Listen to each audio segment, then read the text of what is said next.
Distribución del ingreso. En una economía de mercado, la asignación de recursos está estrechamente relacionada con las diferencias de ingreso entre individuos, industrias y regiones. Como ya dijimos en el capítulo 9, la frase distribución del ingreso es engañosa dado que éste no se distribuye desde un lugar central, sino que se obtiene individualmente mediante la venta del trabajo, talentos, productos o propiedad a quien quiera que esté dispuesto a pagar por ellos. En suma, la asignación de recursos afecta a las diferencias de ingreso, así como a cuánto será de alto el ingreso promedio de un país.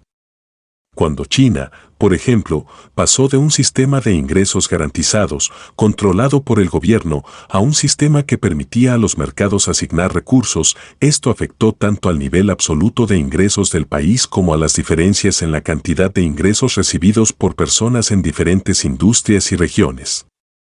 Según la revista The Economist, esta era la situación antes de que las reformas surtieran efecto. Cuando la era de las reformas económicas se inició a fines de la década de 1970, los residentes urbanos disfrutaban de trabajos garantizados de por vida, vivienda gratis y servicio de salud. El desempleo era virtualmente inexistente y los residentes rurales tenían prohibido mudarse a áreas urbanas. No había empresa privada. La vida de la mayoría de las personas era austera. Este hundimiento al nivel de pobreza garantizado para todos por el gobierno solía ser conocido como el tazón de arroz de hierro y era igualitario. Esto cambió radicalmente tras la muerte de Mao Zedong en 1976. Para empezar, en algunas regiones geográficas y en algunos sectores de la economía china se puso en práctica experimentalmente la actividad del mercado privado.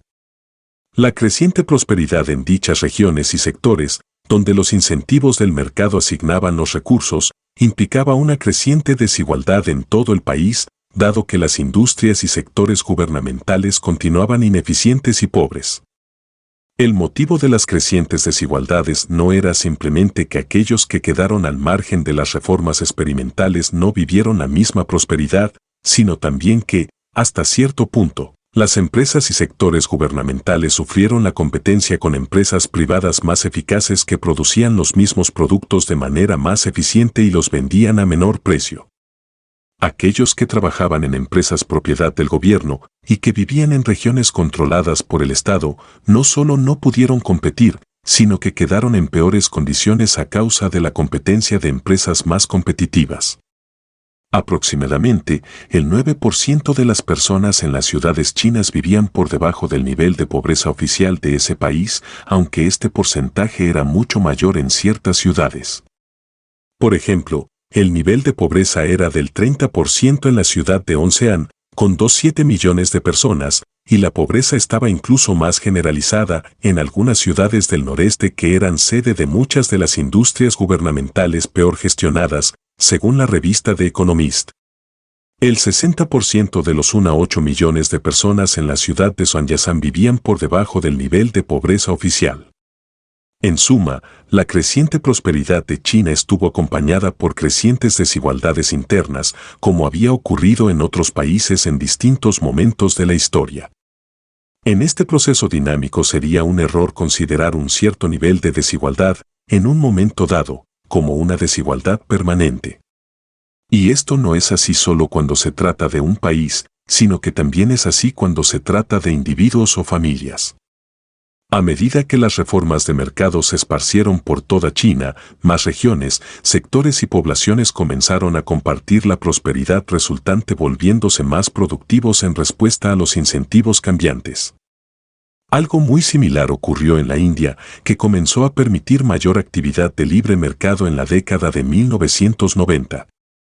Esto generó tasas de crecimiento económico más altas a nivel nacional y niveles diferentes de desarrollo económico en diversas regiones, lo que a su vez llevó a diferencias de ingreso en general y a diferentes niveles de pobreza en particular.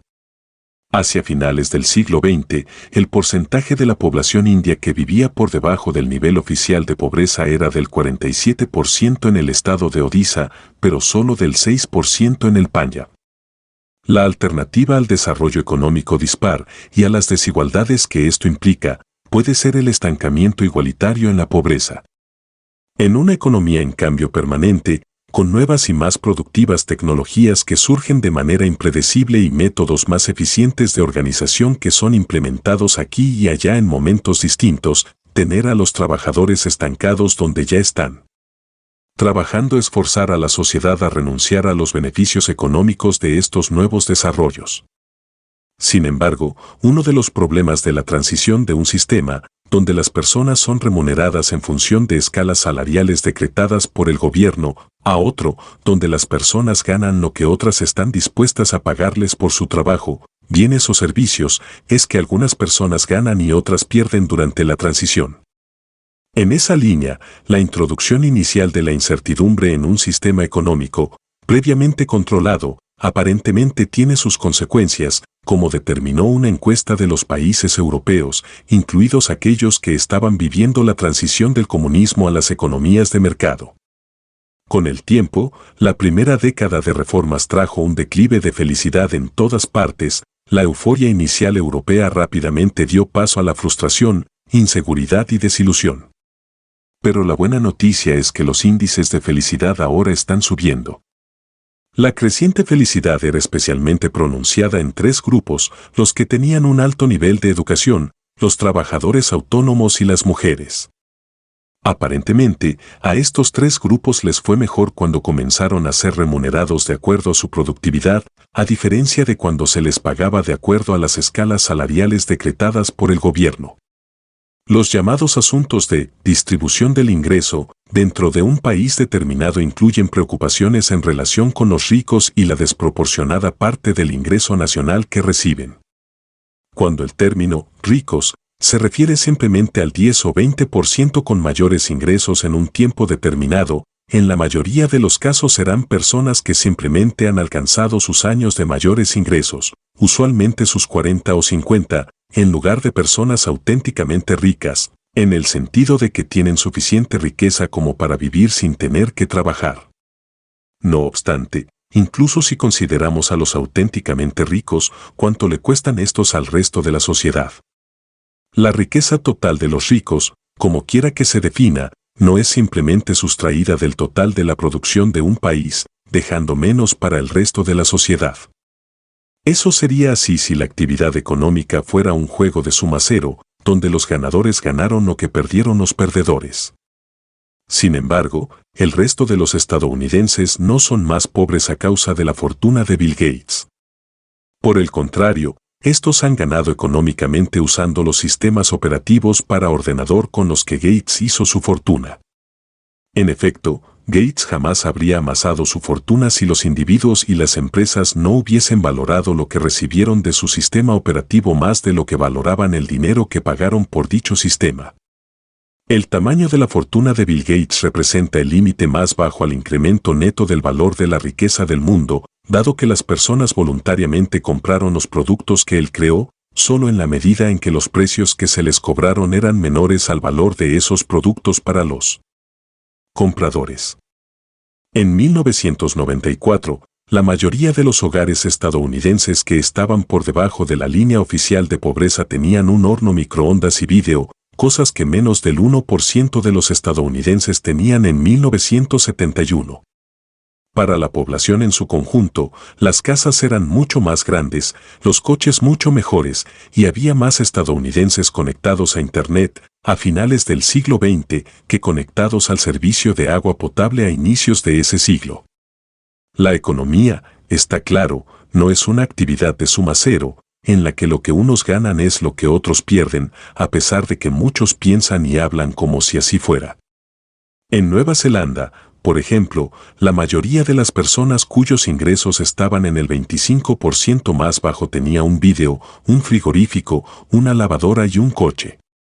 Un país como China aún no ha alcanzado ese nivel.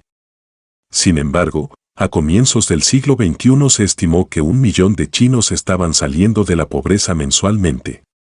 Solamente el incremento del total de la riqueza producida sería capaz de lograr algo de esa magnitud.